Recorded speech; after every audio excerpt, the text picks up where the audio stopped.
오늘날 많은 그리스도인들이 가장 많이 어기는 십계명이 있다고 그래요. 가장 많이 어기는 십계명이 무엇인고 봤더니 제1계명을 그렇게 많이 어긴다고 합니다. 1계명이 무엇입니까? 너는 나 외에는 다른 신들을 내게 두지 말라. 그런 말씀을 주셨죠. 그런데 우리는 늘 이 계명을 잊어버리거나 또 실천하지 못하고 살아갈 때가 참 많이 있습니다. 하나님도 사랑하고 또 세상도 사랑하며 살아갑니다. 이 세상 풍조에 휩쓸리지 말아야 된다는 것을 알면서도 하나님도 믿지만 하나님보다 어쩔 때는 더 의지하면서 세상에서 좋다고 하는 것 그대로 따라가면서 실천하면서 살아가는 우리의 모습들이 참 많이 있습니다. 세상은 돈이 중요하다라고 말하죠. 돈, 좋은 것인가요? 나쁜 것인가요? 하나님이 주신 거잖아요. 돈, 좋고 나쁜 게 없어요. 하나님이 물질로도 우리에게 풍족하게 하시고 또 주시는 은혜입니다. 하지만 돈 없으면 살 수 없다. 무조건 이겨야 살 수 있다. 더 잘 살기 위해서는 더 열심히 살아야 된다. 남을 이겨야만 살 수 있다. 성취해야 된다. 자꾸 이렇게 부추기는 내 안에 세상적인 그런 일들로 인해서 우리는 점점 주님의 길에서 멀어지고 있는 것은 아닌지 오늘 말씀을 묵상하면서 돌아보게 되었습니다. 세상 사람들은 우리나라를 가리켜서 어떻게 부르는 줄 아세요? 입시공화국이라고 부르죠. 오로지 어렸을 때부터 한 길만 넣고 오로지 공부만 시킵니다. 좋은 대학에 가게 하기 위해서 계속 공부만 시키죠. 그런데 한번 생각해 보세요. 우리 아이들이 자라서 좋은 대학 나와서 또 의사가 되고 또 판사가 되고 또 법관이 되고 자기가 원하는 어떤 직장에 들어갔다라고 생각해 보십시오. 성경에서는 그 사람을 복 있는 자라고 말하는 것입니까? 그렇지 않습니다. 누가 복 있는 사람입니까? 결국에 하나님께 들려서 쓰임받는 사람, 하나님께 사용되고 하나님이 부르시는 그 사람이 진짜 복 있는 사람인 줄 믿습니다. 그렇기 때문에 우리가 정말 놓치지 말아야 될 것이 무엇입니까? 내가 무엇이 되는가? 이것보다 더 중요한 것은 내가 어떤 사람이 되는가? 그 일에 우리가 정말 집중하고 주님이 기뻐하시는 교회 그 한 사람 우리 모두가 다 되시기를 주님의 이름으로 간절히 축복합니다. 펜인가 제자인가라는 책이 있습니다. 이 책은 카일 아이들만 목사님이 쓴 책인데요. 이 책을 읽어보신 분들도 계시고 책 제목이 너무나 유명해서 한 번쯤은 다 들어보셨을 텐데요. 펜과 제자의 공통점이 있습니다. 어느 누군가를 좋아하고 따르는 사람들이 이 공통점이죠. 그런데 차이점도 있습니다. 펜은 자기가 좋아하고 따르는 사람을 멀리서 일정한 거리를 두고 군중 속에서 이 집단 속에서 따라가는 사람들입니다. 예수님을 좋아하지만 따르지 않는 그리스도인들을 가리켜서 뭐라고 말하냐면 예수님의 팬이라고 정의합니다. 팬은 희생 없이 즐기기를 원합니다. 예수님을 좋아하는 팬들도 물론 예수님과 같이 또 말씀을 듣기를 원하고 관계를 맺으며 살기를 원하지만 그러나 어디까지나 자기가 피해를 보지 않는 선에서만 따르기를 원하고 있습니다. 너무 많은 것을 요구하지 않으면 당신을 따라가겠습니다. 적당히 시간과 돈, 마음을 쏟을게요. 그러니 내게 너무 많은 것은 요구하지 말아주세요. 모든 것을 요구하시면 저는 불편합니다. 모든 것을 버리고 예수님을 따를 각오가 되어 있는 제자들과는 다르게 펜은 자기가 정해놓은 그 선 안에서만 그저 예수님을 멀찍이 바라보며 따라가는 사람들입니다. 그러나 여러분 한번 생각해 보십시오. 예수님은 우리를 구원하기 위해서 적당히 이 세상에 오셔서 적당하게 희생하지 않으셨습니다. 우리를 구원하기 위해서 모든 것을 주시기 위해서 이 세상에 오셨고 모든 것을 다 내어 주셨습니다. 그렇기 때문에 온전한 믿음에는 적당히라는 단어가 여러분 성립이 되지 않습니다. 그러니 펜으로 예수님을 믿지 말고 정말 주님의 제자로 예수님을 옳게 바르게 따르고 쫓아가는 믿는 저와 여러분 되시기를 간절히 소망합니다. 왜 그렇습니까? 예수님께서 찾으시고 관심을 가지시고 부르시는 사람은 바로 팬이 아니라 제자이기 때문입니다. 오늘 말씀을 한번 보시기 바랍니다. 오늘 본문 말씀이 시작되는 25절에 보면 수많은 무리가 함께 갈새 예수께서 돌이키사 이르시되라고 말씀이 시작되고 있습니다. 수많은 무리라고 하고 있는데 이것은 수를 셀 수 없을 정도로 많은 사람들을 말하고 있습니다. 예수님 주변에는 당시에 엄청난 인파들이 몰려서 구름대처럼 몰려서 주님을 찾아다니고 쫓아다녔습니다. 많은 사람들이 예수님을 보고 싶어 했고 마치 오늘날 연예인처럼 인기가 대단했습니다. 그 예수님을 따라다녔습니다. 그런데 예수님의 관심은 이 사람들의 많은 숫자에 있지 않았습니다. 예수님이 누구인지 알고 예수님을 믿고 따르는 길이 어떤 것인가를 의미를 알고서 따라가는 제자에게 관심이 있으셨습니다. 주님은 우리가 제자의 길을 모두가 걸어가기를 원하고 계십니다. 그래서 예수님께서 무리를 향해서 잠깐 멈추시고 돌이키셔서 그들에게 제자의 길에 대해서 가르쳐주고 있는 본문이 오늘 말씀입니다. 여러분은 주님의 제자가 되기를 원하십니까? 그렇다면 주님이 찾으시는 그 제자가 되기를 정말로 원한다면 주님이 어떤 제자를 찾고 있는가를 우리가 들여다볼 필요가 있습니다. 주님이 찾으시는 제자는 과연 어떤 사람들일까요? 26절에 보니까 이렇게 말씀합니다. 한번 말씀을 같이 함께 읽어보겠습니다. 무릇 내게 오는 자가 자기 부모와 처자와 형제와 자매와 더욱이 자기 목숨까지 미워하지 아니하면 능히 내 제자가 되지 못하고 라고 말씀하십니다. 이 말씀을 보면 예수님을 따라가기 위해서는 가족들과 뭐 하라는 거죠? 가족들을 미워하라는 말씀이십니까? 그렇지 않습니다. 여기서 미워하라라는 이 단어를 찾아보니까 미세이라는 단어를 쓰고 있는데 이 당구장에 마세이라는 단어가 아니고 미세이, 그것은 그냥 미워하다. 그러니까 실제로 미워하라는 그런 뜻이 아니라 덜 사랑하다, 조금 사랑하다라는 그런 뜻을 갖고 있습니다. 그러니까 가족을 미워하라는 뜻이 아니라 그 핵심은 바로 예수님을 특별히 사랑하라라는 의미를 갖고 있습니다. 예수님을 따르는 사람들은 아무 생각이 없거나 혹은 자기의 필요에 의해서 예수님을 따라가는 사람이 되지 말고 정말 예수님을 사랑하는 사람이 되어야 된다라고 지금 주님이 힘을 주어 말씀하고 있습니다. 여러분은 예수님을 사랑하고 계십니까? 이 세상 그 무엇보다도 정말 예수님을 사랑하고 계십니까? 정말 제가 너무나 좋아하는 찬송이 있습니다. 이 찬송가 94장인데 이 가사의 소절을 보면 후렴 전반부까지 보면 이런 가사가 있어요. 주 예수보다도 귀한 것은 없네. 이 세상 부귀와 바꿀 수 없네. 영 죽은 내 대신 돌아가신 그 놀라운 사랑 잊지 못해. 어머니가 저를 이제 키우면서 늘 불렀던 찬송이 이 찬송인데 이 찬송이 저의 고백이 되었어요. 여러분에게 한번 여쭤보겠습니다. 여러분, 이 고백이 여러분의 고백이 되십니까? 주님께서 요구하시는 첫 번째 제자의 조건이 바로 이것입니다. 주님을 특별히 사랑하라는 거예요. 주님을 이 세상 그 어떤 것보다도 높은 자리에 두지 말고 주님을 최고로 사랑하라는 것입니다. 그런데 저는 매번 이 찬송을 부르면 이상하게 가슴이 먹먹해집니다. 왜 그러냐면 찬양은 입술로 부르지만 실제적으로 그렇게 살지 못하는 제 모습을 보기 때문에 너무 부끄러워서 주님은 저를 위해서 다 주셨는데 주님을 최고로 여기지만 않고 살아가는 때가 얼마나 많습니까? 자조적인 심정으로 그냥 눈물이 날 때가 참 많이 있어요. 이 말씀을 준비하면서 여전히 저에게도 또 눈물이 있었습니다. 그러니 여러분, 주님을 뜨겁게 사랑하시기 바랍니다. 나를 위해서 다 주신 그 주님을 위해서 사랑하십시오. 주님을 뜨겁게 사랑하면 주님이 우리를 위해서 더욱 뜨거운 사랑으로 우리를 보살펴 주시고 지켜주시고 날마다 인도하시고 동행해 주실 것을 믿습니다. 두 번째로 주님께서 무리들을 향해서 뭐라고 말씀하십니까? 27절에 보니까 이렇게 말씀하십니다. 누구든지 자기 십자가를 지고 나를 따르지 않는 자도 능히 내 제자가 되지 못하리라.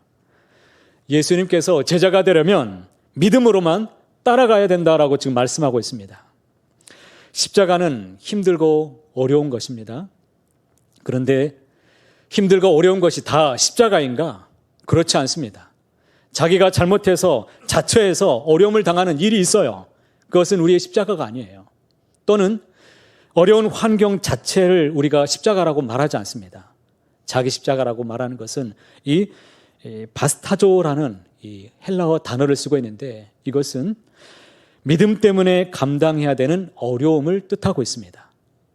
믿음이 아니라면 감당하지 않을 수 있는 일인데 믿음 때문에 내가 피하지 않고 그 일을 맞닥뜨려서 감당해야 되는 것, 이것이 바로 자기 십자가예요. 믿음이 없으면 하지 않아도 돼요. 그런데 믿음으로 이 일을 피하지 않고 감당해낼 때마다 이 어렵고 힘든 길이지만 능히 감당해내면서 가야 되는 길, 그것이 바로 자기 십자가입니다. 예수님을 따르는 것은 부담 없이 따르는 것이 아니에요. 믿음으로 인해서 감당해야 되는 대가를 치르며 따라가야 되는 그 길이 바로 자기 십자가의 길이다라고 말씀하십니다. 여러분에게 주님이 요구하시면 어떻게 하시겠습니까? 내가 손해를 당장 본다고 하더라도 주님이 지금 따르라고 말하신다면 다 두시고 주님을 따라가시겠습니까? 나는 할 수 없지만 오직 믿음으로 주님을 따라가시길 바랍니다. 믿음이 없이는 결코 따라갈 수 없는 길, 그 길이 바로 제자의 길입니다. 그냥 따라가서는 여러분 시험에 빠집니다. 그냥 따라가면 넘어집니다. 그냥 따라가면 괴롭습니다. 하지만 믿음으로 감당하며 걸어가게 되면 주님이 우리의 십자가를 대신 짊어주시고 가볍게 하시고 함께 해주실 것을 믿습니다. 세 번째로 주님께서 그 인파들에게 하신 말씀이 있었는데 이렇게 말씀하세요. 33절에 보니까 주님이 이와 같이 너희 중에 누구든지 자기의 모든 소유를 버리지 아니하면 능히 내 제자가 되지 못하리라. 이런 말씀을 주셨습니다. 소유를 버리라고 말씀하십니다.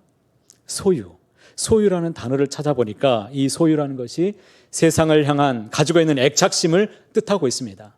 세상을 향해서 내가 버리지 못하는 애착심을 갖고 있는 그 무엇인가를 말씀하고 있습니다. 소유를 단순히 물질로만이 아니라 내가 살아가면서 내가 추구하는 명예욕, 세상에서 추구하는 세상 사람들이 좋다고 여기는 쫓아가는 그 무엇인가를 나도 향유하면서 즐기고 싶고 쫓아가는 모든 것들, 여파에 다른 모든 애착심, 이것을 바로 소유라고 말하고 있습니다. 그것을 버려야만이 주님이 함께 하실 수 있는 사람이다라고 지금 말씀하고 있어요. 어떤 시골에 보니까 믿음이 아주 좋은 어떤 집사님이 있었습니다. 이 집사님이 정말 하나님께서 복을 많이 주셔서 참 많은 것들을 얻게 되었어요. 송아지 2마리를 어느 날 얻게 됐습니다. 너무 하나님의 은혜가 감사가 되어서 이 부부가 함께 대화를 나누기를 이 송아지 2마리 중에 우리가 잘 키워서 나중에 1마리는 하나님께 드립시다. 예, 그래 여보, 정말 좋은 생각이에요. 1마리 우리가 2마리 잘 키워서 1마리를 꼭 우리 하나님께 드립시다. 이렇게 약조를 했습니다. 그러던 어느 날 남편이 밖에서 일을 하고 돌아오는 길에 보니까 송아지 1마리가 죽고 말았습니다. 그래서 집에 얼른 돌아와서 아내에게 말했습니다. 여보, 큰일 났어. 하나님의 송아지가 죽어버렸네. 여보, 하나님의 송아지가 죽어버렸어? 하나님의 송아지 우리가 아직 정하지 않았는데 어떻게 알았어요, 여보? 뭐 우스개 이야기지만 우리의 신앙의 모습은 어떻습니까? 주님을 따르겠다라고 결단하고 주님을 위해서 내가 산다라고 결정하고 가는 길에 우선순위가 늘 바뀔 때가 있어요. 내 사정 따라서, 자기 이익에 따라서, 상황에 따라서 우리는 바꾸지 말아야 될 줄로 믿습니다. 요즘 보면 우리가 애착을 갖고 살아가는 것들이 참 많이 있습니다. 세상 오락을 좋아하다가 믿음 생활 하는 것이 어려워진 분들도 있습니다. 취미 생활 너무 깊이 빠져가지고 교회에서 예배 드리는 그날도 잊어버리고 또 취미 생활 따라서 친구들 따라서 여기저기 쫓아다니는 그런 분들도 더러 있습니다.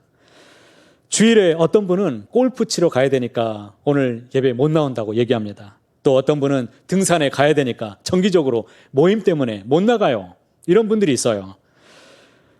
오늘날 우리를 보면 돈을 사랑하고 뭐 사업을 사랑하고 심지어는 자기 명예를 사랑하는 이 마음 때문에 신앙생활을 제대로 갈급한 마음으로 해야 된다는 것을 알면서도 제대로 감당하지 못할 때가 참 많이 있습니다. 세상을 향한 이 애착심이 강하면 강하게 될수록 우리는 주님과는 점점 멀어진다는 것을 날마다 경험하게 되실 것입니다. 그러니 주님을 따르기를 정말로 원하신다면 세상을 향한 애착심, 소유욕들, 명예욕들, 이것을 주님께 과감 없이 다 맡겨버리고 주님의 십자가의 진정 못을 박아야 될 것입니다. 참 어렵죠. 세상에서 살기 위해서 이것도 필요하고 저것도 필요한데 주님을 따르는 게 왜 이렇게 복잡한가? 왜 이렇게 어려운가? 그런데 주님은 결코 어려운 것이라고 우리에게 말하지 않습니다. 오늘 주님께서 하시는 말씀은 너희가 진정 나를 따르겠느냐? 주님의 제자가 되기를 원하느냐? 자기를 따르는 많은 사람들 앞에서 이와 같은 얘기를 지금 하고 계십니다. 이 세 가지를 너희들이 결단하고 나를 쫓으라고 지금 말하고 있어요. 이 사람들이 이 이야기를 들었을 때 고민에 빠졌을 것입니다. 아무 생각 없이 주님을 따르다가 뭐지? 머뭇거리면서 그냥 고민하다가 집으로 발길을 돌이키는 사람들이 아주 많이 있었을 것입니다. 사람들이 많이 몰리는 것은 좋은 것 아닙니까? 이 사람들을 다 예수님 믿게 하고 구원을 주고 예수님을 위해서 헌신하게 만들면 얼마나 좋은 일입니까? 그런데 우리의 생각과 주님의 생각은 아주 다릅니다. 예수님께서 이렇게 말씀하신 이유가 도대체 무엇일까요? 예수님의 관심은 군중들의 숫자에 있지 않았기 때문이라는 겁니다. 예수님이 예루살렘에 입성하셨을 때 많은 사람들이 이 나뭇가지를 흔들면서 종려나뭇가지를 흔들면서 예수님을 열렬히 환영했습니다. 호산나 다윗의 자손이여, 우리의 구원자 되신 주님, 이스라엘의 왕이시여, 이렇게 열렬히 환영했습니다. 주님이 들어오셨을 때 얼마나 많은 인파가 있었습니까? 그 많은 유대인들의 숫자를 보면서 자기들도 깜짝 놀랐습니다. 이제 우리의 독립운동이 성공할 수 있겠구나. 우리가 이제는 독립할 수 있겠구나. 그런 희망에 부풀려서 많은 사람들이 흥분에 빠져 있을 때, 그러나 하나님은, 우리 주님은 그렇게 생각하지 않았습니다. 그들의 숫자에 크게 관여하지 않으셨다는 거예요. 그 사람들은 숫자가 아니라, 그 사람들은 제자가 아니라 팬이었기 때문입니다. 실제로 예수님이 십자가에서 죽으셨을 때 그 사람들은 그 자리에 함께하지 않았습니다. 오히려 그 사람들은 빌라도 법정에서 예수님을 십자가에 못 박으라고 외쳤던 사람들이 되었습니다. 왜 그렇습니까? 팬은 자기가 좋으면 따라가고 자기가 싫으면 그냥 돌아가 버리는 사람인데, 예수님이 유대의 왕이라고 생각하면서 그분을 맞이하고 쫓아갔는데 자기들이 기대하는 바가 아니었기 때문에, 자기가 기대했던 모습이 아닌 그 예수님의 모습을 보면서 팬들처럼 그냥 그 자리에서 돌이키고 다 떠나가고 말았다는 것이지요. 그런데 예수님의 십자가의 현장에서, 그리고 그 이후에도 주님을 떠나지 않고 끝까지 따라가는 사람들이 있었습니다. 그 사람들이 바로 주님의 제자들이었습니다. 그들의 숫자는 아주 미미한 숫자였어요. 아주 초라합니다. 그러나 그들은 끝까지 예수님을 버리지 않고 떠나지 않고 죽기까지, 그들은 모두가 다 우여곡절이 있었지만 죽음도 불사하고 모두가 다 주님과 함께 했던 사람들이 되었습니다. 결국 이들을 통해 온 세상에 구원의 복음이 전파되기 시작했습니다. 오늘 저와 여러분이 예수님을 믿게 된 것도 예수님을 따랐던 수많은 무리가 아니라 정말 숫자적으로 보면 미미했던 이 예수님의 제자들을 통해서 우리가 복음을 받고 예수님을 믿게 되었다는 것을 여러분 꼭 기억하시길 바랍니다. 그래서 예수님께서 세상에 오셔서 하신 일이 무엇이었습니까? 예수님을 따르는 사람들의 숫자를 더 많게 하시는 것이 아니라 예수님을 따르는 것의 의미를 진정 알고 예수님을 믿고 따르는 제자를 만드는 것에 관심을 가지시고 주님의 이 일에 목숨을 다해서 가르치고 키우셨다라는 것입니다. 사랑하는 성도 여러분, 지금도 사람들은 사람들의 숫자를 크게 여깁니다. 사람들이 많이 모이면 그것이 성공이라고 여겨집니다. 그래서 많은 사람들이 모이는 것을 참 좋아합니다. 교회도 별로 다르지 않아요. 교회에 몇 명이 모였는가, 이것을 판가름해서 그 교회의 서열을 정하기도 하고 또 어떤 목사님의 목회가 성공인가 실패인가 그것을 기준으로 보는 그런 모습들도 우리 안에 있습니다.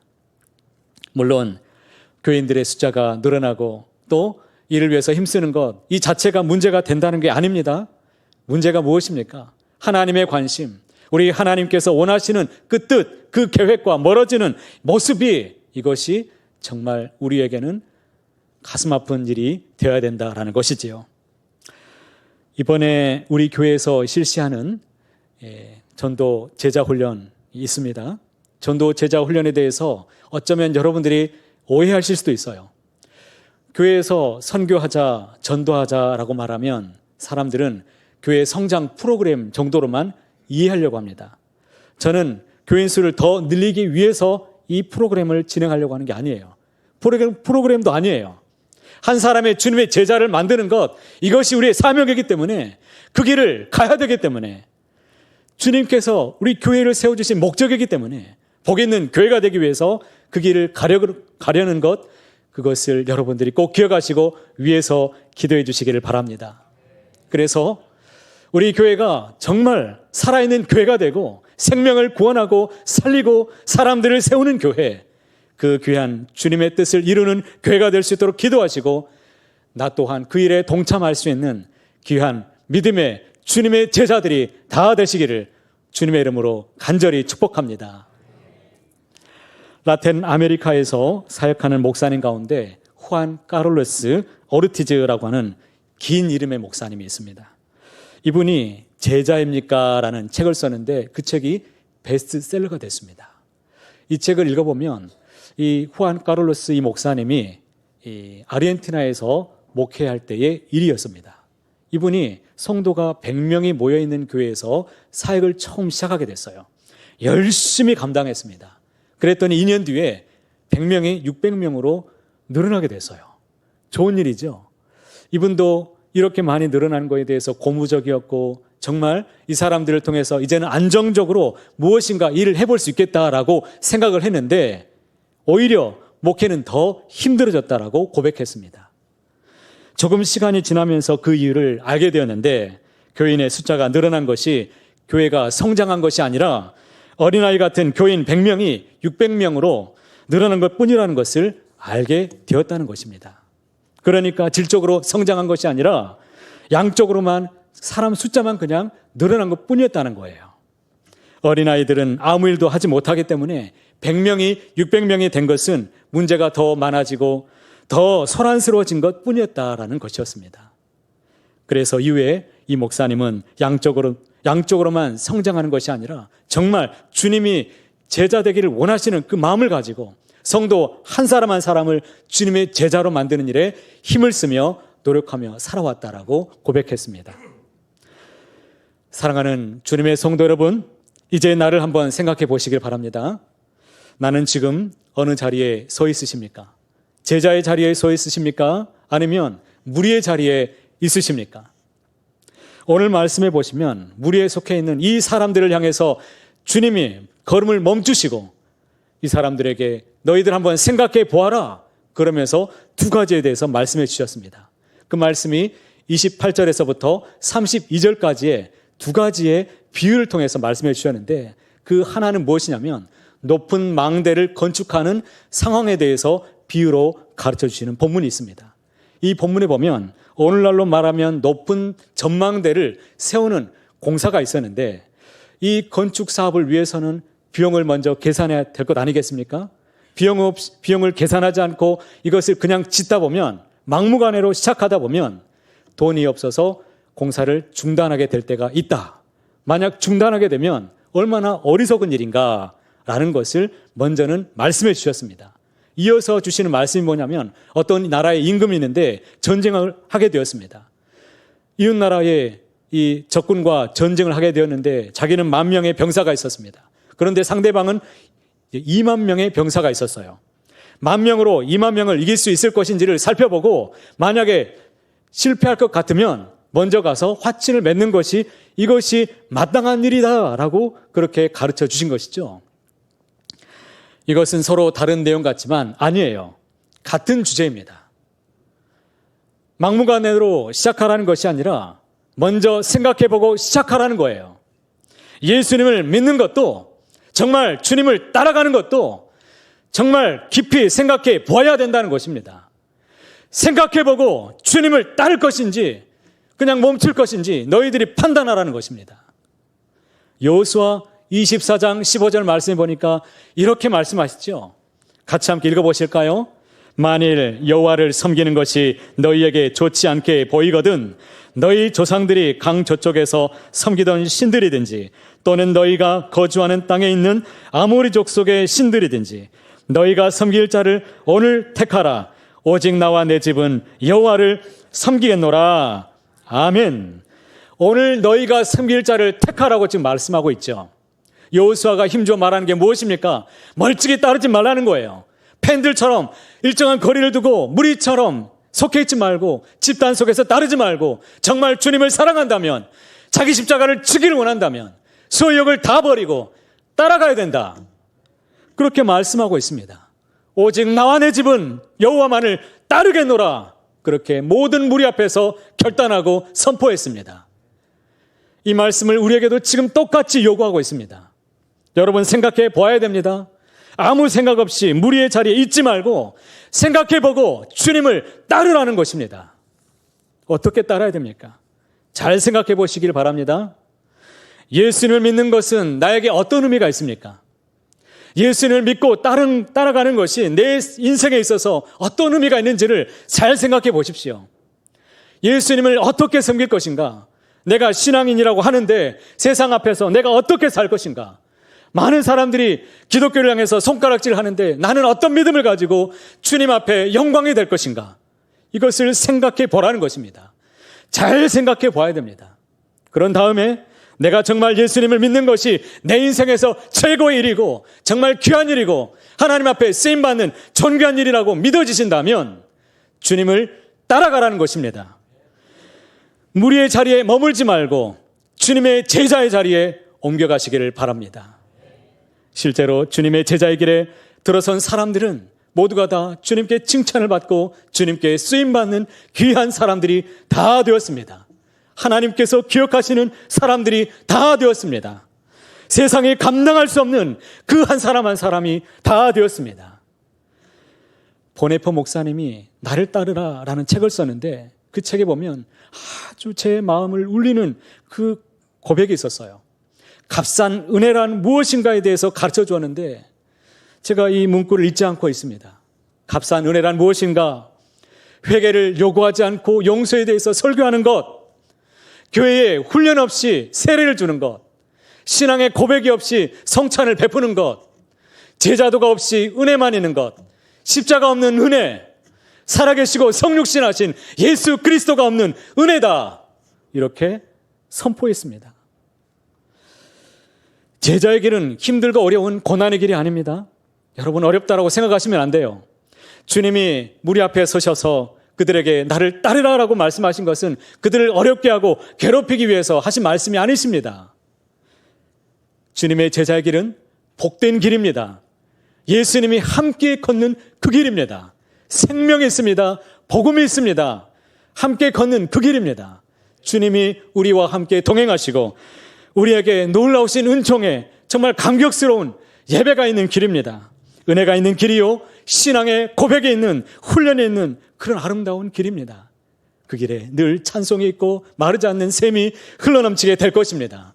여러분의 떡반죽 그릇도 복이 될 것이고 여러분이 앉는 자리, 걸어가는 모든 자리가 다 복 있는 자리가 될 것입니다. 그 자리를 통해서 많은 사람들이 여러분을 통해서 주님을 만나게 하시고 주와 함께 동행하는 구원받는 모든 복 있는 인생으로 주님께서 길을 열어 주실 것입니다. 사랑하는 주님의 제자 여러분, 여러분은 어떤 길을 걸어가시겠습니까? 어느 자리에 서 있기를 원하십니까? 오늘 분명히 마음을 바로 하시기를 바랍니다.